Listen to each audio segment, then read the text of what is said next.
título de este mensaje, hermanos, es el diagnóstico divino de la condición humana, parte número 3. Y quisiera comenzar haciendo una pregunta. ¿Alguna vez ha estado usted en una clínica o en un hospital esperando que el doctor venga y le lea los resultados de los exámenes? De cualquier tipo de examen que usted se pueda haber hecho, tanto exámenes de sangre, exámenes de... Hay dos palabras nuevas que yo estoy aprendiendo. Colonoscopía, esa es la palabra. Y la otra es endoscopía. Y me está contando uno de mis hermanos que ya el examen no es tan rudo, que le meten una cápsula y la cápsula toma fotografías. Imagínense, ya no meten la cámara ahí con el tubo, que yo no sé si es de este gruesor, no sé. Pero es difícil, imagínense que por la boca le pongan este artefacto. Cuando uno está en esa sala o en esa habitación, después de que la enfermera, después de en primer lugar que uno entra, le quitan su ropa, le ponen una bata y le dan unos órdenes de todo, siéntese ahí, párese acá, haga esto, haga el otro, se siente uno totalmente desprotegido, desarmado, ¿no es así? Y luego le dicen, siéntese ahí mientras que el doctor llega. En eso llega la enfermera y le pone una carpeta, en mi caso fue una carpeta azul, un folder azul, y ahí estaban los resultados. Llega el doctor y uno está esperando que el doctor le dé buenas noticias, que las noticias no sean malas. Y abre el doctor la carpeta, la empieza a ver, y cuando el doctor ve la carpeta y luego lo voltea a ver a uno, y luego voltea a ver la carpeta, y ya cuando hace esto el doctor, las noticias son malas, ¿no es así?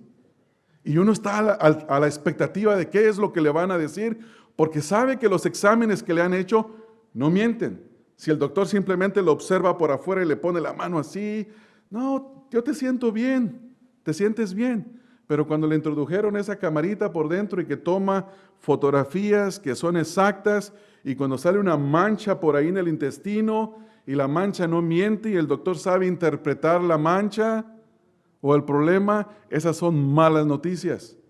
Pues uno está a la expectativa. Así también cuando venimos delante de la presencia del Señor y cuando leemos la palabra, debemos estar seguros que el diagnóstico de la palabra de Dios sobre nuestra condición es mucho más preciso que el de las cámaras y que el de los exámenes de sangre, por lo que los exámenes pueden fallar o el doctor puede leer mala lectura de los resultados, pero la palabra de Dios nunca falla, hermanos. Siempre es precisa. Siempre dice exactamente lo que tiene que decir, y de igual manera nosotros en esta mañana vamos a estar estudiando 4 cosas que nos van a ayudar a nosotros a entender, hermanos, cuál es la condición pecaminosa en la que se encuentra el ser humano, y no solo su condición pecaminosa, sino el juicio en el que está, bajo el cual está, cuando una persona se encuentra aparte de Cristo.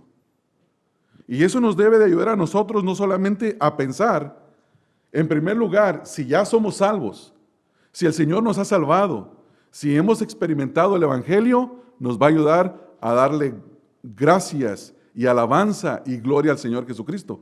¿No es así? Y si nosotros no nos hemos convertido, no hemos sido salvados, nos ayudará a ver cuál es nuestra verdadera condición. La palabra de Dios será un diagnóstico preciso, que será sobre nuestra opinión, sobre la opinión de cualquier persona, y nos hará vernos en la condición en la que estamos, y eso es bueno. Es bueno saber qué es lo que uno tiene, ¿no es así, hermanos? Una de las cosas que uno no le gusta saber es que está enfermo cuando el doctor le lee el diagnóstico. Sin embargo, tiene un aspecto positivo, porque posiblemente le detectaron la enfermedad a tiempo. Es mejor saber que no saber y morir y que digan de qué murió, pues no se sabe. Se fue a dormir y no despertó. Y ese ha sido el caso de muchas personas. Conozco directamente a un familiar que a la edad de 63 años se fue a dormir y no despertó por una leucemia que no se la detectaron a tiempo. Estaba mal y no se cuidaba, no se preocupaba y simplemente estoy débil, estoy cansado, se fue a acostar y no despertó. Es bueno saber, hermanos, en la condición en la que nosotros nos encontramos. Y esto es lo que va a ser la palabra de Dios para nosotros en este momento. 4 cosas vamos a aprender. La número 1 es que el pecado ha afectado el habla o el hablar del hombre. Cuando una persona está sin Cristo, cuando está aparte de Cristo, su manera de hablar es totalmente diferente a una persona que ha sido redimida y que ha sido lavada por la sangre del Señor Jesucristo. Versículos 13 al 14. En segundo lugar, estaremos viendo que el pecado ha afectado la conducta del hombre. Versículos 15 al 17. La manera en la que se conduce, la manera en lo que hace, lo que desea, lo que busca en esta vida. Cuando el hombre está sin Cristo, busca los placeres de esta vida. Busca la satisfacción de sus ojos. Busca satisfacer su vientre, como dice el apóstol Pablo. Versículos 15 al 17. Número 3, estaremos viendo la motivación del habla y la conducta. ¿Por qué el hombre habla así y por qué se conduce así? ¿Cuál es la razón? ¿Qué lo motiva? Versículo número 18. Y por último, estaremos viendo la condición y juicio final del hombre. Versículos número 19 al versículo número 20. Si no se arrepiente, si no cree en el Evangelio del Señor Jesucristo, ¿cuál será su condición final? ¿Dónde se encontrará? Romanos capítulo 3 estamos, hermanos. Si han estado siguiendo las lecturas de las semanas pasadas, yo no dije 3 porque implico que saben que leemos versículo tras versículo y pasaje tras pasaje. Entonces, Romanos 3, 19 al número 20. Entonces, hermanos, vamos a entrar a nuestro primer punto. Número 1, el pecado ha afectado el hablar del hombre. Dicen los versículos número 13 y versículo número 14. Con su lengua engañan, veneno de áspides hay debajo de sus labios, su boca está llena de maldición y de amargura. Podemos observar que habla de engaño. El engaño se hace con la boca generalmente, o ahí se comienza. Con los labios se utiliza para hablar las palabras, y con la boca se utiliza, en este caso, para hablar la maldición y la amargura. La primera cosa que debemos de entender es que el don de él habla es un don de Dios. El poder hablar es la facultad que Dios nos ha dado para que nosotros nos comuniquemos con Él. Le demos gloria, le demos gracias, le demos alabanza. Y en segundo lugar, para que unos con otros nos comuniquemos. El don de poder hablar y comunicarse es algo muy hermoso, hermanos, cuando se hace propiamente. Es muy bonito escuchar una buena conversación. Es muy hermoso escuchar a 2 personas o a un grupo de personas que están hablando y que con sus palabras tratan de edificarse los unos a los otros. Sin embargo, no tiene ningún placer escuchar a las personas cuando de 10 palabras, 7 son maldiciones o 7 son malas palabras. Yo no sé si usted conoce alguno, yo era uno de esos y posiblemente usted también. Hablábamos malas palabras para todo. Todo era acompañado con malas palabras, todo era acompañado con doble sentido, todo tenía el propósito de no bendecir a los demás. Pero una persona que ha experimentado el poder transformador de Dios, su lenguaje ha cambiado. Sus palabras ahora son diferentes. Como dice Pablo en Colosenses, que nos hablemos con cantos e himnos espirituales. Que nuestra conversación sea diferente.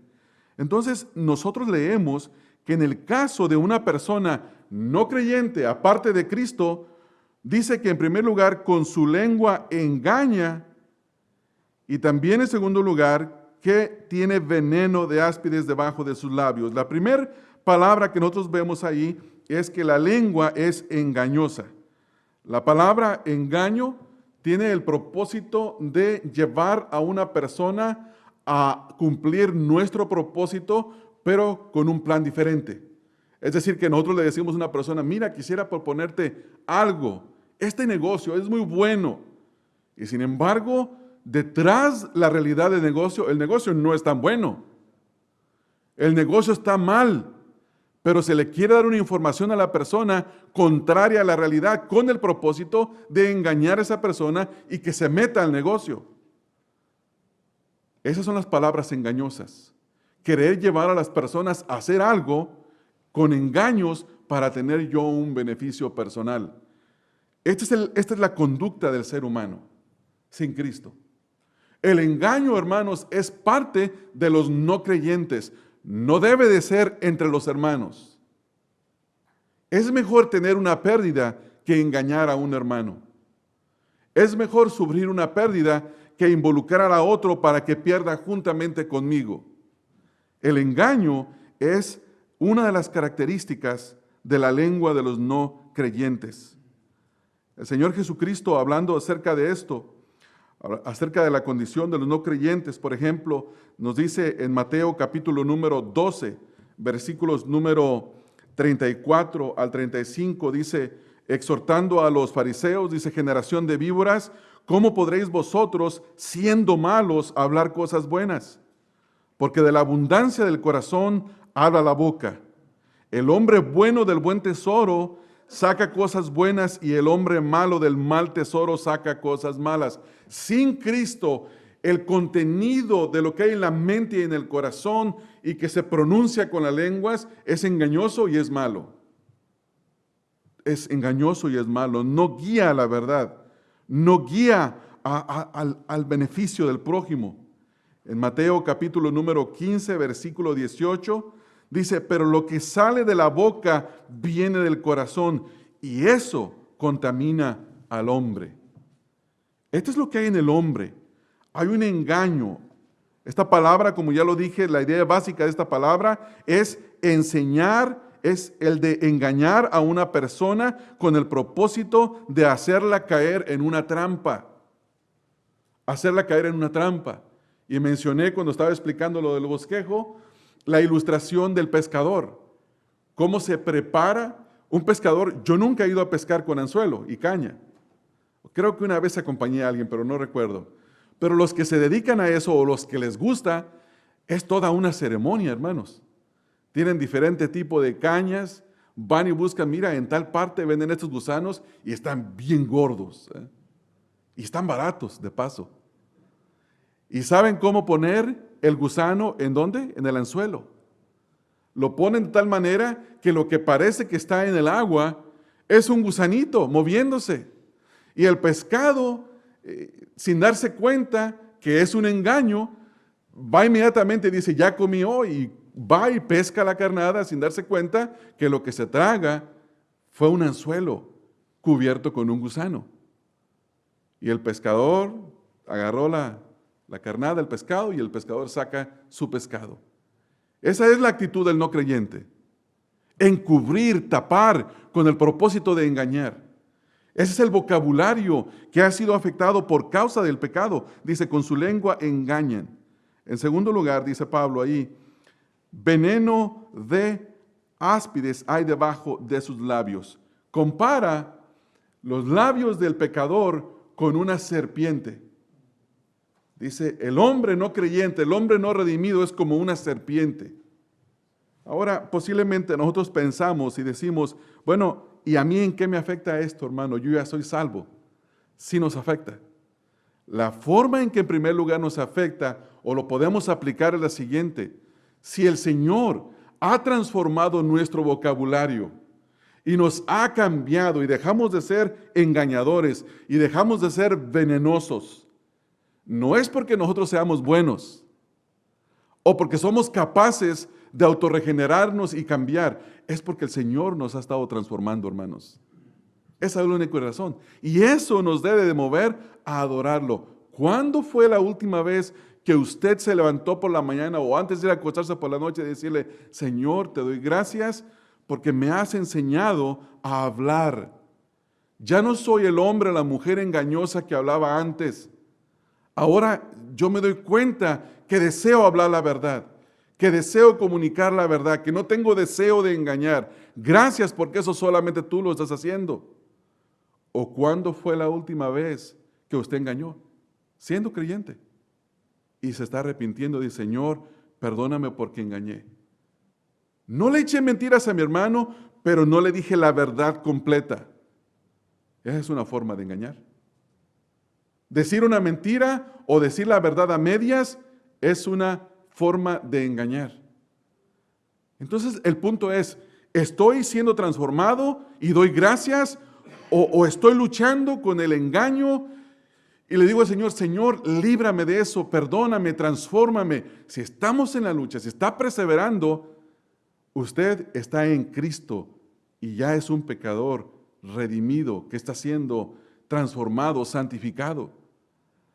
Pero si eso es lo habitual, si usted bebe la iniquidad como nada, como dice el escritor, como dice la palabra de Dios, bebe la iniquidad como el agua, engaña y no tiene ningún remordimiento, miente y no tiene remordimiento, esa puede ser una evidencia para usted en esta mañana de que no está en Cristo, de que está en sus delitos y pecados.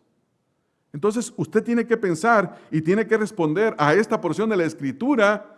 Si usted es un engañoso y tiene que preguntarme, yo digo que estoy en Cristo con mi boca, Señor, digo que soy creyente, pero soy un engañoso. Señor, ten misericordia de mí. Si no soy salvo, sálvame, ayúdame a entender, que tu Espíritu me dé testimonio. Y si no hay testimonio de la vida cambiada, de la vida regenerada, entonces, ¿qué es lo que pasa en esta mañana, hermanos? Está sin Cristo. Está sin Cristo. Y uno puede creer que está en Cristo. Tenemos que responder a lo que dice la Escritura. La palabra de Dios es viva y eficaz. Y yo sé que está obrando en nuestros corazones. Versículo número 15 dice, su boca está llena de maldición y de amargura. Maldición y amargura. Dos palabras que el apóstol utiliza aquí para describir. La primera, la maldición es una cita directa del Salmo número 10, Romanos 3, 14.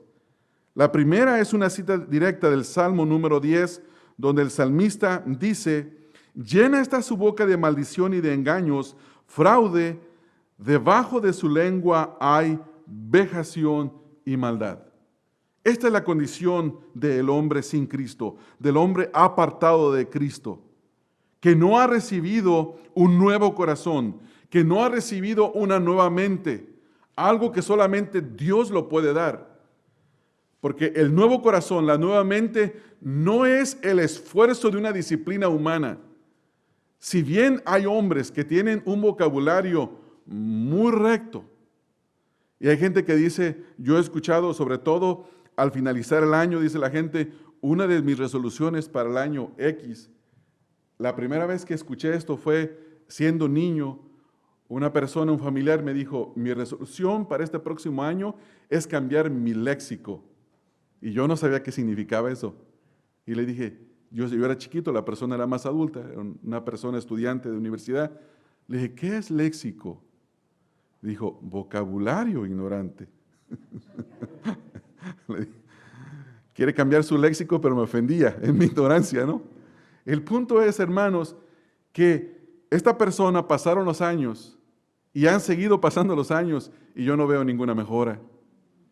Porque el único que nos transforma y nos regenera de tal manera que esa regeneración trae fruto es el Señor Jesucristo, hermanos. Nadie más. Si usted dice ser cristiano y con su boca todavía maldice, hermano, yo le tengo malas noticias.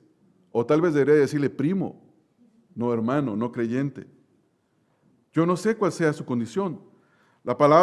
Esta palabra maldición que estábamos nosotros leyendo se refiere al deseo que tiene alguien por expresar públicamente palabras que ofendan o que traigan una condenación a la persona.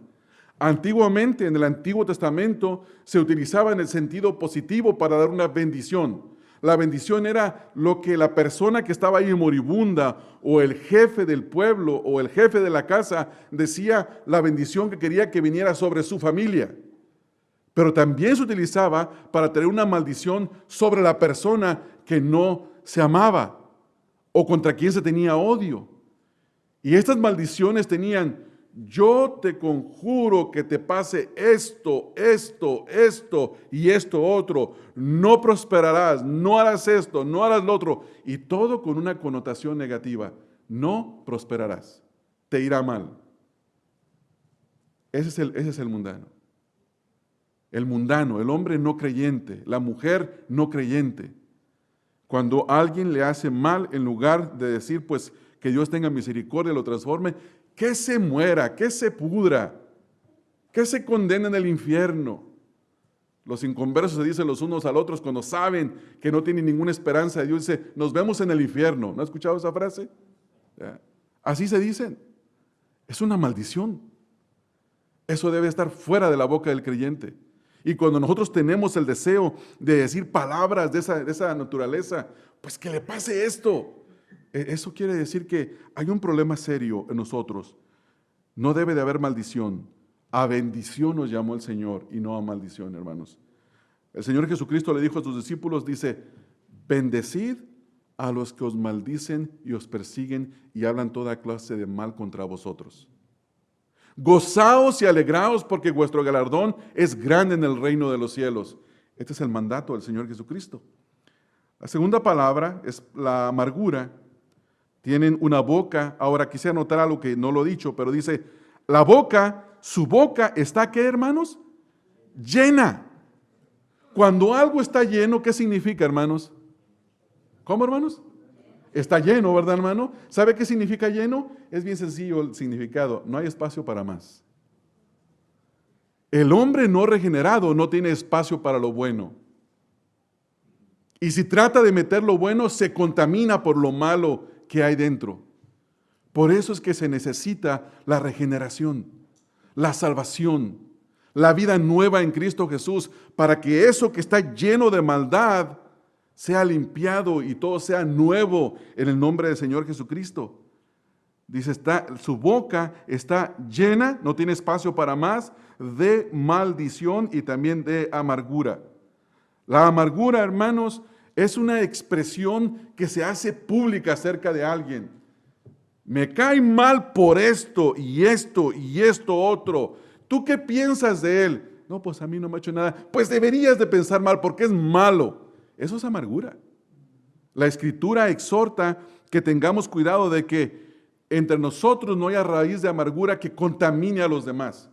Un amargado habla mal del otro y le está diciendo a los demás que sientan lo mismo que él siente para contra esa persona. Hermanos, la amargura no tiene lugar en el pueblo de Dios.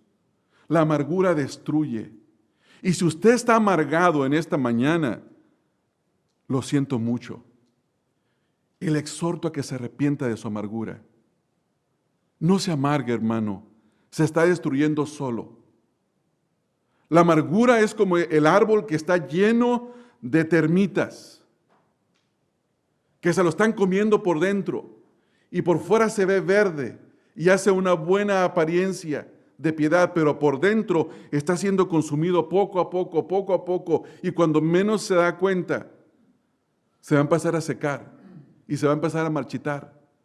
Hermanos, por su propio bien, por mi propio bien, si yo estoy en amargura, si usted está en amargura, por su propio bien, escápese pidiendo perdón al Señor, perdonando a quien le haya hecho daño. La Escritura nos manda eso. El apóstol Pablo, exhortando a los corintios, quiero utilizar nada más de ejemplo, dice, ¿por qué se llevan a los pleitos ante los jueces de este mundo, ante las cortes de este mundo? ¿Que no hay sabio entre vosotros que pueda resolver el problema? Y si no hay sabio entre vosotros, ¿por qué más bien no sufrís la ofensa? Sufrir la ofensa significa aún perdonar cuando nadie me ha pedido perdón, que me ha ofendido. Hermanos, la persona más desagradable para estar cerca de uno o uno cerca de esa persona no es el pordiosero que está sucio en la calle y que huele mal y que no se ha bañado en meses y que no se ha aseado, es un amargado. Porque todo lo que dice es contaminación, todo lo que dice está contaminando, todo lo que dice es queja. Eso no es bueno, hermanos. Eso no es bueno. Esa es una marca del que vive aparte de Cristo, del que no ha sido regenerado, que no ha sido salvado. ¿No es así, hermanos? Amén, ¿verdad, hermanos? Eso es cierto. Ustedes han sido liberados si están en Cristo. Estas dos cosas son cosas que no deben de ser entre nosotros. El apóstol Santiago en el capítulo número 3, versículo 10, da un ejemplo y hace una pregunta, dice, ¿puede salir de una misma fuente agua dulce y agua amarga? ¿Puede, hermanos? ¿Se puede, verdad que no? No, no puede, hermanos. No se puede. No se puede, hermanos. ¿Cómo puede salir de una misma fuente agua dulce y agua amarga? Eso es imposible. O es dulce o es amarga. En los años 80, en la zona en el estado de Jalisco, al sur de la ciudad de Guadalajara, en los campos de donde yo soy, el sistema de agua potable de Guadalajara mandó a hacer pozos perforizados, 200, 300 metros de profundidad. Y enfrente de los terrenos que tenía mi papá, hicieron un pozo ahí. Entonces, mucho trabajo, meses pasaron en ese pozo porque había piedra y todo eso. Pues cuando finalmente estaban listos, lo único que dieron cuenta es que no pudieron ni siquiera instalar la bomba de agua porque en un punto salía pura agua salada, una agua salitrosa, perdón, le llaman agua salitrosa, no se puede tomar y sale hasta calientita.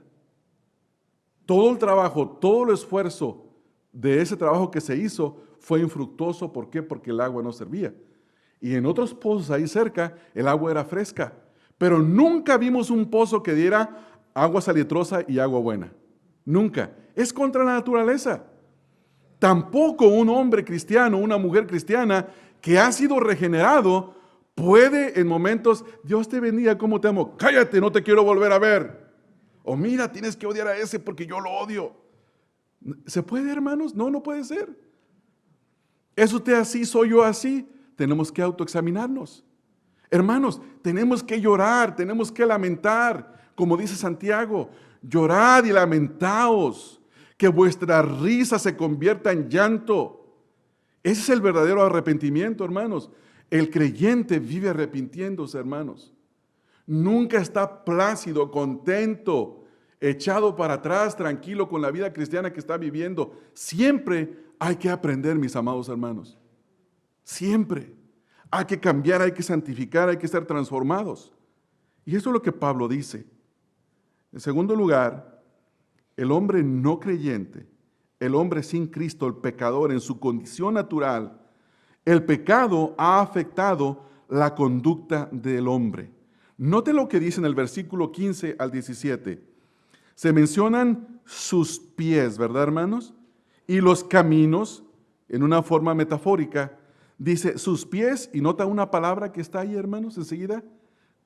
No dice sus pies caminan. ¿Cómo dice, hermanos? Se apresuran. Sus pies se apresuran, quieren. Ahora lo último que dice, la frase, para derramar sangre. El derramamiento de sangre de otro individuo es la peor forma o la culminación del pecado. A través de la Biblia se nos dice que la culminación del pecado es, ¿qué, hermanos? La muerte. La muerte. El Señor Jesús advirtió a sus discípulos y les dijo que no lo odiaran. Dice, cualquiera que llame a su hermano fato o necio, raca, será culpable de juicio, porque lo ha asesinado en su corazón. Hermanos, ¿odias a alguien de tal manera que no lo puedes ver en la iglesia? Si lo odias, tú tienes que voltearte a ver a ti mismo y tienes que verte, ver tu condición y verte y lamentar y llorar y decir, Señor, quítame esto porque soy pecador, soy sucio, estoy contaminado por el pecado, límpiame para que yo no odie a mi hermano. Dice, sus pies se apresuran para derramar sangre. Esta es la conducta del hombre sin Cristo. Versículo 16, quebranto y desventura hay en sus caminos. Y luego el versículo número 17 dice, ¿qué es lo que ellos no conocieron, no experimentaron? Camino de paz. Toda persona que está sin Cristo no conoce la paz. Hermanos, la única manera de conocer la paz es conociendo al príncipe de paz. Es estando reconciliados con Dios. Si usted va a Romanos capítulo 5, versículo número 1, ¿qué es lo que nos dice, hermanos? Justificados, pues por la fe, ¿qué dice ahí, hermanos? Tenemos paz para con Dios. La persona que experimenta la paz para con Dios es aquella persona que verdaderamente tiene paz. Un hombre no creyente, aparte de Cristo, el ser humano no conoce la paz. En primer lugar, ¿qué es lo que tiene en su conducta? Ese se acelera, ese corre, se apresura. No es que piensa, no es que se detiene. ¿Estaré pensando mal contra X persona? ¿Estaré bien lo que estoy haciendo? No se para a detenerse. Se apresura. Instantáneamente brota de uno. Y nosotros podemos cometer el mismo error, hermanos. Y tenemos que tener cuidado nosotros de nuestra propia vida, cuidarnos constantemente. Usted sale a manejar todos los días, ¿no es así? Y hay gente, o usted puede ser uno de ellos, yo puedo ser uno de ellos, que no nos fijamos cómo manejamos. Obstruimos el tráfico, nos paramos donde no nos debemos de parar, nos damos vuelta a la derecha sin voltear a la izquierda y cortamos a alguien. Cuando eso pasa, hermanos, llega un punto que uno puede empezar a llegar a quejarse y decir, hey, fíjate, ¿por qué esto? ¿Por qué el otro? Y empezar a reclamar a las personas. Yo le hice un reclamo a una persona esta semana que me cortó de lleno y aprendí una lección muy tremenda. Me metió una maltratada, la maltratada de mi vida. Y yo tenía la razón. Estaba la luz en verde, yo esperé que se cruzara la persona, el que iba caminando, y ya me tocaba mi punto, volteé, estaba en verde, yo iba a dar hacia la derecha y una persona que venía allá para dar vuelta a su izquierda, ¡rum!, se me metió y por poco le pego.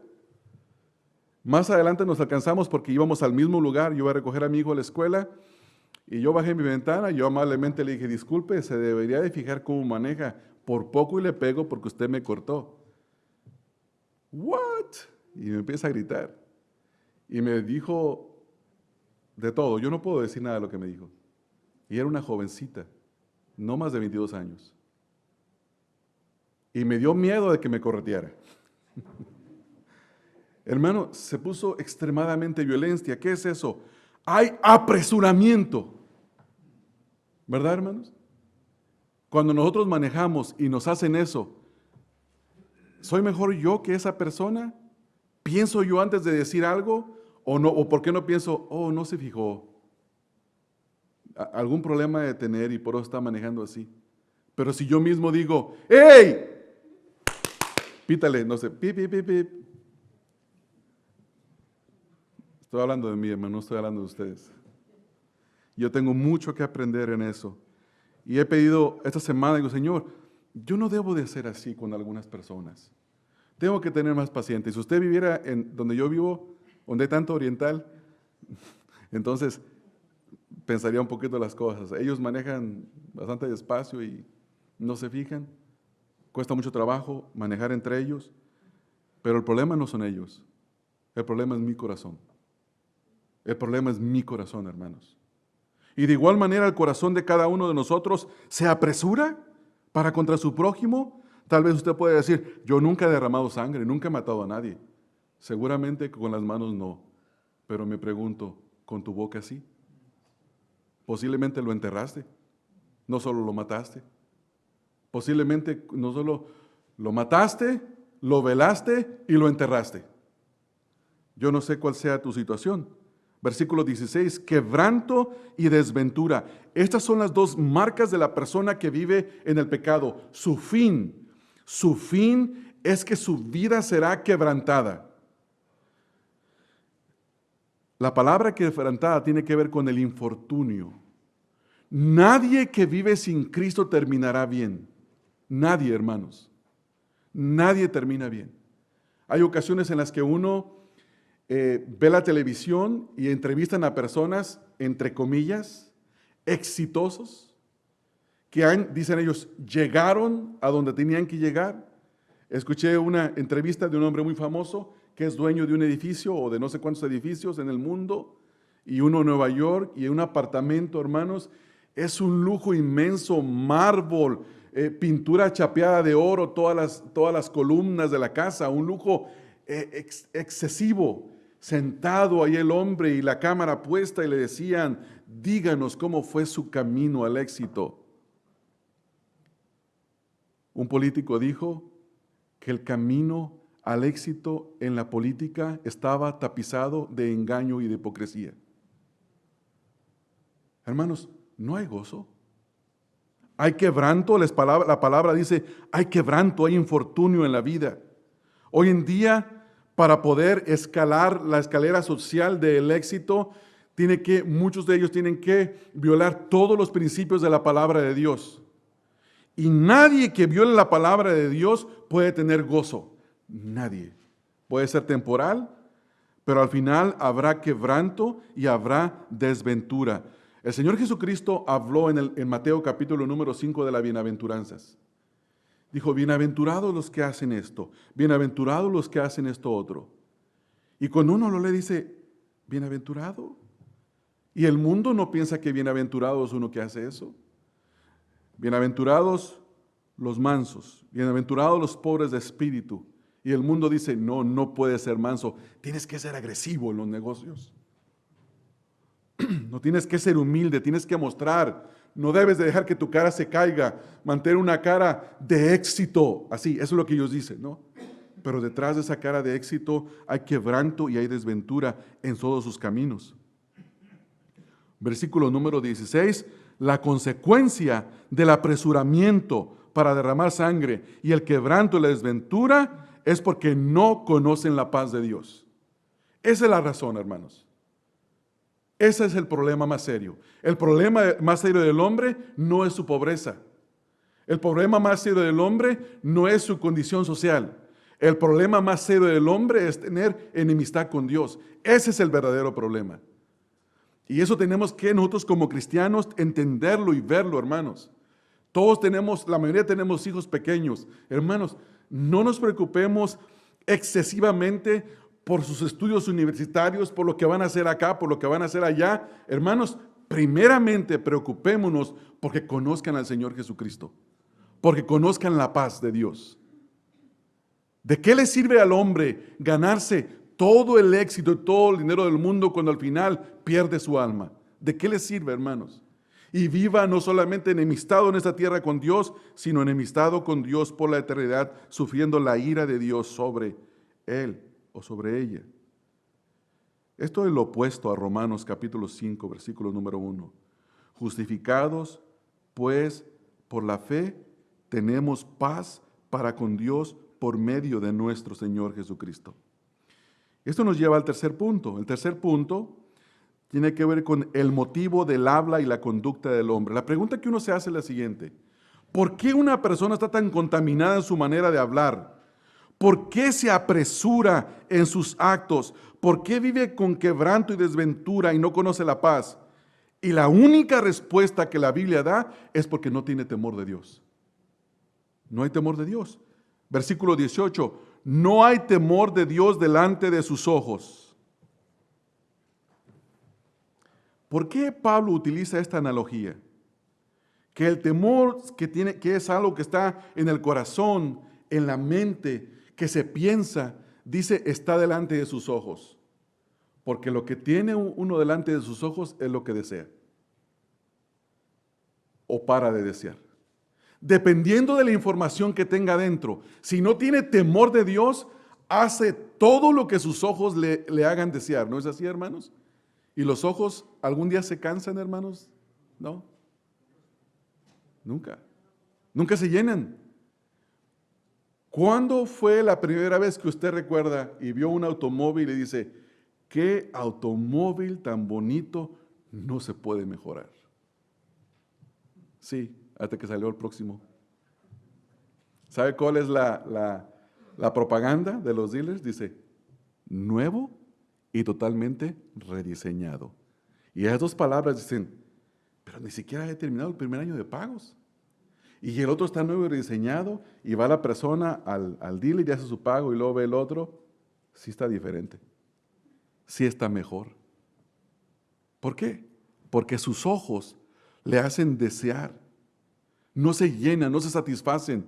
Cuando no hay temor de Dios, no hay satisfacción.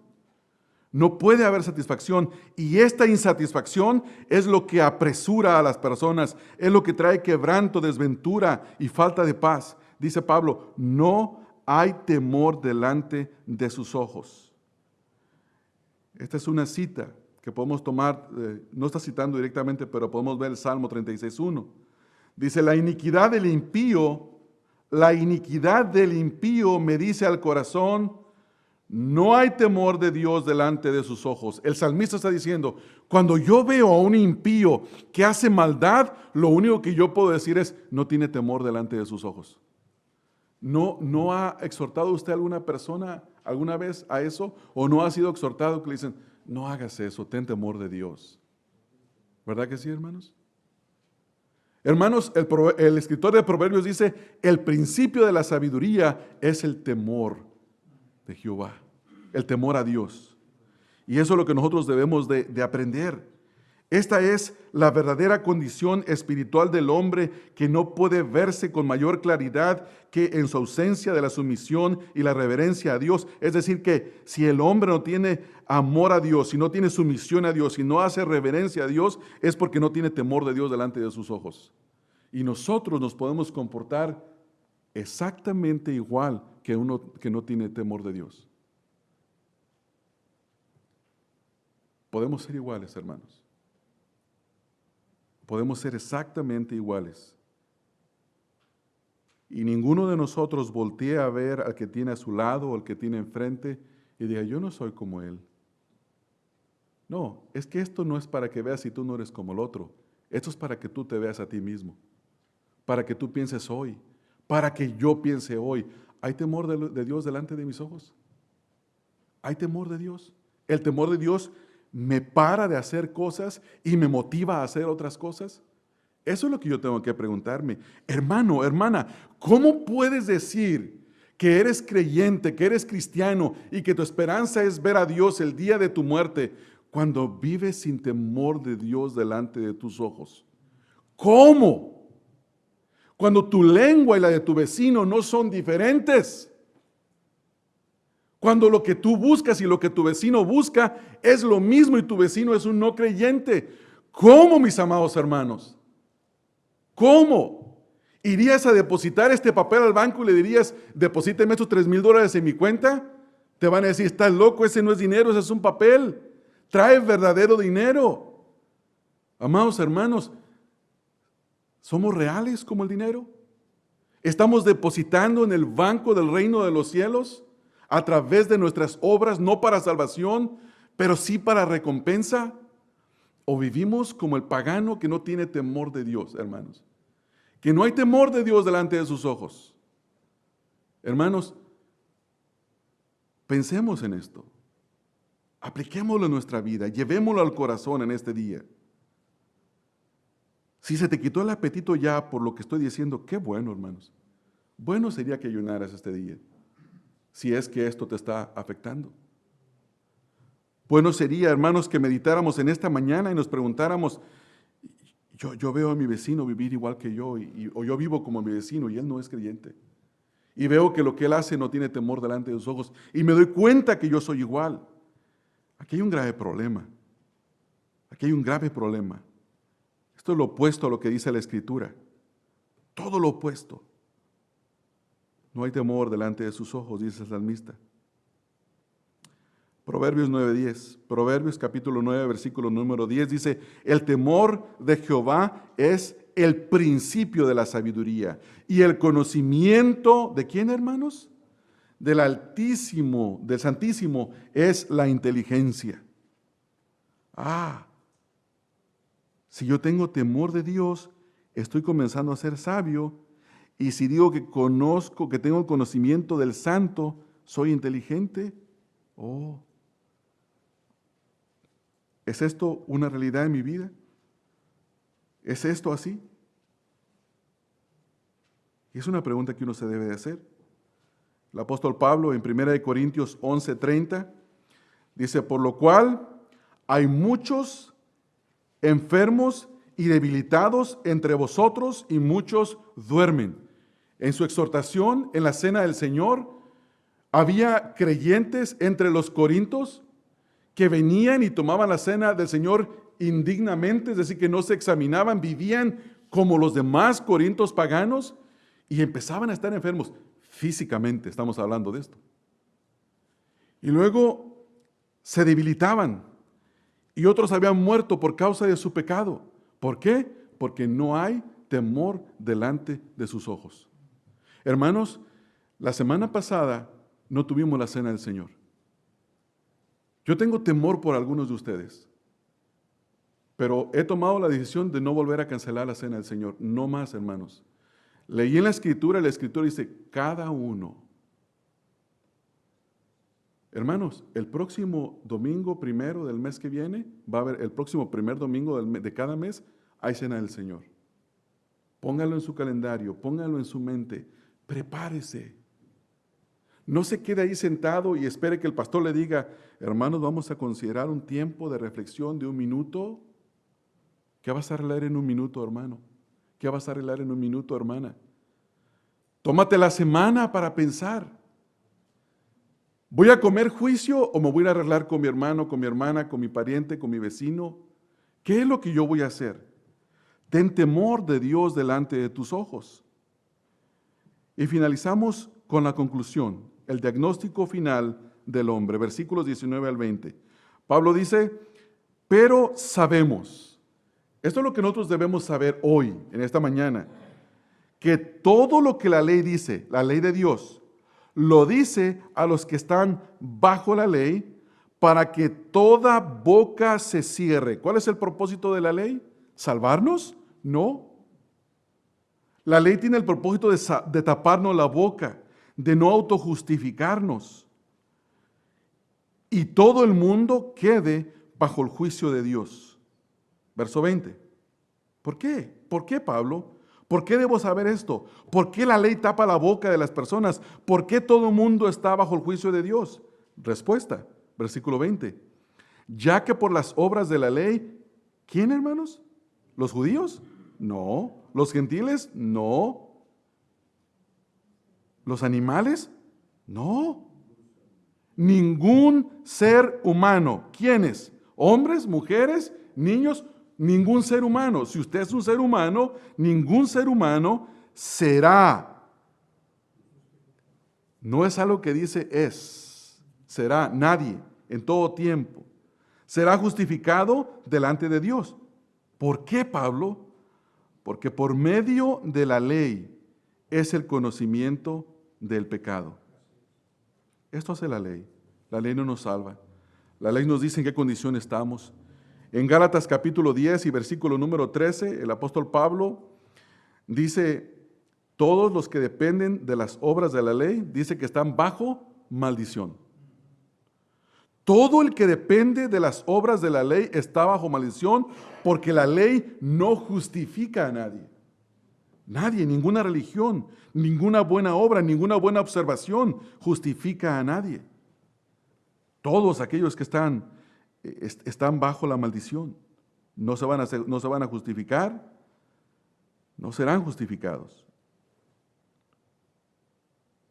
Y luego dice el apóstol Pablo enseguida, que todos estos que están bajo la ley, es decir, todo ser humano no redimido, todas las personas, judíos, gentiles.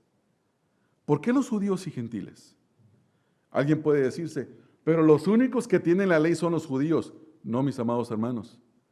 Pablo dice en Romanos 2:15, 14 y 15, que los gentiles que no tienen ley son ley para sí mismos porque tienen escrita la ley de Dios en sus corazones, dándoles testimonio en su conciencia, acusándoles o defendiendo sus razonamientos. Todo mundo tiene acceso a la ley de Dios. El judío, la ley de Dios escrita. El hombre, la ley escrita en su corazón. Todo mundo. Pero no los va a justificar. El único que justifica es el Señor Jesucristo. Nadie más puede justificar. Hermanos, es por eso que esta porción de la Escritura es tan valiosa para nosotros hoy, en esta mañana. Y nos debe de afectar y nos debe de elevar nuestro corazón en adoración a Dios, hermanos. ¿Usted ama a Cristo? Lo tiene que amar más todavía, entendiendo la verdad. ¿No es así, hermanos? Hermanos, ¿amamos a Cristo verdaderamente? ¿Ya valorizamos el sacrificio? A veces somos como nuestros hijos, que todo lo dan por sentado, ¿verdad, hermanos? Les damos de comer, les damos ropa, les enderezamos sus dientitos con esas cosas para los dientes, para que el niño se vea bonito, ¿verdad? Les hacemos de todo, hermanos. Y a veces ellos, algunos, no todos, hay que enseñarles, no dicen gracias. Lo dan por sentado. Pero el día que papá o mamá se enferma y no puede trabajar, el día que papá o mamá muere, entonces como que hay un despertamiento, ¿verdad? Y dice, ¿cómo no valoricé yo los sacrificios de mi padre, los sacrificios de mi madre? Cuando estamos lejos de nuestros padres, ¿cómo no valoricé yo a mi padre? Hermanos, no esperemos a seguir pasando más tiempo sin valorizar a Cristo. ¿No te dan ganas de alabar a Cristo? De que cantemos ahorita, finalicemos con un himno, un canto que le dé gloria al Señor Jesucristo, que le dé gloria por lo que Él ha hecho por nosotros en la cruz, que le dé honra y que le dé alabanza y decirle, gracias Señor Jesucristo, porque sin tu misericordia, ¿dónde estuviera yo el día de hoy?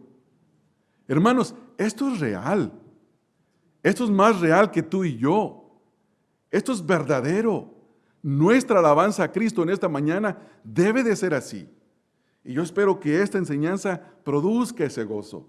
Ahora, si no te produce nada y te das cuenta que tu forma de hablar no ha sido transformada, que tu forma de actuar no ha sido transformada, que no tienes temor de Dios delante de tus ojos y que como consecuencia estás bajo el juicio de Dios y la condenación de Dios, tu única esperanza es arrepentirte y creer en el Señor Jesucristo.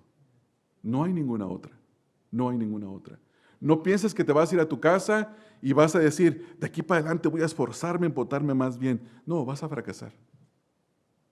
La Escritura dice, mudará su piel el etíope, es decir, va a cambiar su naturaleza. ¿Se quitará las manchas el leopardo? No, no puede cambiar, es su naturaleza. Tú no puedes cambiar tu propia naturaleza. Solo Dios te puede cambiar, te puede transformar. Puede hacerte una nueva criatura. Puede cambiar tu lenguaje sucio y mugroso y te puede dar una nueva manera de hablar. Puede cambiar tu apresuramiento y tu mala conducta y todos tus hechos vergonzosos y te puede dar paciencia, espera en Él y caminar de una manera que lo honre y lo glorifique a Él. Te puede dar paz. Puede traer delante de Dios, puede traer el temor de Dios delante de tus ojos. Y vas a retenerte y a refrenarte del mal, algo que no podías hacer antes. Antes decíamos, hermanos, no, ahora sí ya no. Ya me cansé de esta vida que vivo, ahora sí ya, ahora sí ya. Y algunos hasta hacían mandas en la Semana Santa. Se dejaban crecer la barba. Dice, voy a ir delante del ídolo y voy a hacer un juramento. Y hacen un juramento y le dicen los compañeros de vicio, hey, Panchito, vente, échate una botella de vino. Dice, no, estoy jurado. Así decían allá en los pueblos. Y se deja crecer la barba. Y está así en las reuniones, así, en la misa. Pero nomás pasan los 40 días y le empieza a gorgorear el estómago. Y se rasura, se perfuma, se viste y a la tomada. Y vuelve el cerdo al lodo y el puerco, el cerdo al lodo y el perro al vómito. Así dice la Escritura. Porque no puede hacer otra cosa. Solamente en Cristo hay una nueva naturaleza. Solamente en Cristo hay una nueva transformación. Gloria sea al Señor, hermanos, que nos amó y que se entregó y que nos transformó. A Él sea la gloria, a Él sea la honra. Y a Él vamos a adorar. Padre, te doy gracias y te bendigo, Señor. Porque gracias a ti, Señor, gracias a tu misericordia, hemos experimentado la paz contigo, Señor. Y ahora has cambiado nuestro lenguaje y lo sigues transformando, Señor. Y hay muchos de nosotros que tenemos que seguir cambiando y transformando nuestra manera de hablar. Posiblemente en público, Señor, hemos sido transformados y cambiados en nuestra manera de hablar, pero todavía en privado hay muchos ajustes que tenemos que hacer, Señor. Guarda nuestra lengua, Señor, para que sea lo mismo en público que en privado, Señor. Señor, te pido que la paz y el dominio propio que da tu Espíritu Santo, Señor, gobierne nuestro sentir. Que no nos apresuremos como nos apresurábamos antes a hacer mal, sino que pensemos, que nos detengamos, Señor. Te ruego, Señor, que el temor que tú has puesto delante de nuestros ojos nos refrene de hacer el mal, Señor. De tal manera que te podamos honrar y glorificar solo a ti, Padre. Te ruego, Señor, te suplico. Y te doy gracias, Señor, porque la ira tuya ya no está sobre nosotros. Porque no estamos bajo la ley, sino bajo la gracia. La gracia que ha sido dada a nosotros, no por obras de justicia, no por buenas obras, no por buenos hechos, Señor, sino porque tú, Señor, nos has sido misericordioso para nosotros. Tú nos has justificado. Tú nos has reconciliado contigo mismo. Tú nos has dado tu paz, Señor. Y nos has hecho nuevas criaturas, nuevos hombres, nuevas mujeres, Señor. Que ahora buscamos el adorarte, el bendecirte, Padre. Yo te ruego, Señor, que ninguno de mis hermanos se vaya de este lugar, Señor, sin resolver en sí mismo el obedecer tu palabra, Señor. Que nuestra resolución al salir de este lugar, Señor, que estemos resueltos a que a todo costo te busquemos a ti, Señor. Llénanos de tu Espíritu, Señor. Derrama en este día tu gracia sobre nosotros, Señor, para que cada uno de nosotros te busque a ti, Señor. Quita, Señor, las inclinaciones al pecado que todavía quedan entre nosotros. Ayúdanos, Señor, de tal manera que podamos vivir vidas que te glorifiquen a ti, Padre. Te ruego estas cosas, Padre, en el nombre de Cristo Jesús, Señor. Amén. Amén. Este mensaje fue predicado por Ramón Covarrubias, quien es pastor de la Iglesia Bautista Emanuel. Para más información sobre el ministerio Estudia las Escrituras, visita la página www.estudialasescrituras.org.